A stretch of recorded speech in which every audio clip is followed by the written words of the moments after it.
जेवढं पडलंय तेवढं सगळं खराब झालं. आणि नमस्कार, तुमचं आमच्या यूट्यूब चॅनलमध्ये स्वागत आहे. तर आज बघा, माझ्याकडून ना 800 रुपयाचा नळ माझा खराब झाला. बेसिंग साफ करत होते आणि हार्पिक चुकून माझं थोडंसं त्याच्यावरती पडलं आणि दिव्यानं एक पार्सल ऑर्डर केलं होतं मिशोवरून, आणि ते घ्यायला गेले आणि लक्षात राहिलं नाही. ते पैसे वगैरे देस्तोर करस्तोर माझा 800 रुपयाचा नळ खराब झाला. तर बघा, एवढं वाईट तर वाटतंय. तर आता जाऊ द्या, चूक आपलीच आहे. जर दुसऱ्या कुंडाकडे झाले असते, म्हणजे दिव्या कुंड किंवा गणेश कुंड झाले असते ना, तर एवढा राग काढला असता. पण आता आपल्या कुंड झालंय म्हणलं की गपचूप बसायला लागते. 800 रुपयाचा नळ माझा ना खराब झाला. खराब म्हणजे सगळा पिवळा असा त्याच्यावरती डाग पडलाय. तर साफ करत होती आणि अचानक कॉल आला, पार्सल आले. आणि हे बघा, ती अजून मी तसं ठेवलंय. आता काही डोकं चाललं नाही, ते सगळं पिवळंच पडलाय. 800 रुपयाचा नळ होता ती. तर चला जाऊ द्या. तर बघा, थोडीशी चूक आणि आपली एवढी मेहनत कष्ट ना घेतलेला आपलं एवढा चांगला नळ होता खराब झाला. तर तुम्हाला दावते त्याला कसा पिवळा डाग पडला.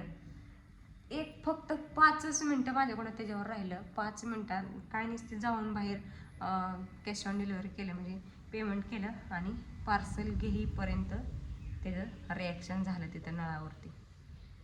तर चला तुम्हाला दावते कसं झालं ते. तर बघा, इथं तुम्ही पाहू शकता, मी टाकलं, मी असं हे ह्याच्यावरनं टाकत होते. हे बघा, हे अष्टगंधाचे हे डाग पाडले म्हणून टाकलं आणि काय झालं, ह्याच्यावरती थोडंसं पडलं. जेवढं पडलंय तेवढं सगळं खराब झालं. आणि मला वाटलं घासल्यानंतर निघल, म्हणून घासणीने घासलं त्यानं अजून जास्त खराब झालं. आणि इथं खालच्या साईडला मी थोडंसं पडलेलं आहे, हे बघा. पण सगळ्यात जास्त ह्या नळावरती पडलं, या वरच्या भागावरती. आणि एवढा 800 रुपयाचा नळ असा लांबनं एवढी भारी चमक होती ना ह्याच्यावरती, ती सगळी निघून गेली. तर बघा, एक काम करायला सांगितलं, करायला घेतलं आणि गडबडीत केलं की असं काहीतरी प्रॉब्लेम होतं. तर मी जास्त करून असे ह्याला हार्पिक लावतच नाही. कॉलिन चांगलं असं मस्तपैकी पुसून घेत असते. पण ही जरा म्हणलं थोडंसं घाण झालं म्हणून टाकलं आणि 5च मिनटं बाहेर गेले. ह्याचं काय जाऊ द्या, हो काही त्याचं काही एवढं वाटत नाही. पण हे ना खूप वाईट असं वाटायला लागलं ह्याला. तर चला, असं गडबडीत काम केलं ना, काही ना काही प्रॉब्लेम होतोच. तर चला जाऊ द्या. ही जर दिव्या कुंड कुणाकडे झाला असता ना, तर मी इतकी जर कावली असती, बोलायचं काम नाही. पण आता माझ्याकडे झाले तर गपचूप बसायला लागते. मोत्या, तर बघा, मटण आणलं की आमच्या मोत्याच्या वाटणीची अशी आमटी आणि त्याच्यात असं मटण टाकायला लागते. आता बघतोय का बघा, बस खायला चालवलं.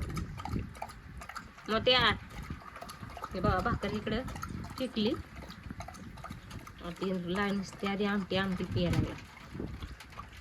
मोत्या,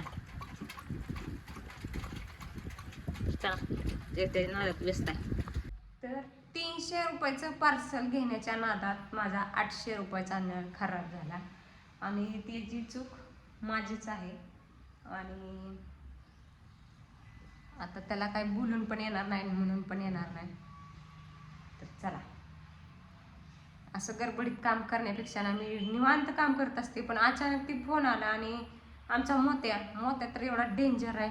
त्या मोत्यामुळं मला बाहेर जायला लागलं. कुणी आलं की एवढा कालवा करतो आणि ती पुसायचं माझ्या ध्यानात राहिलं नाही.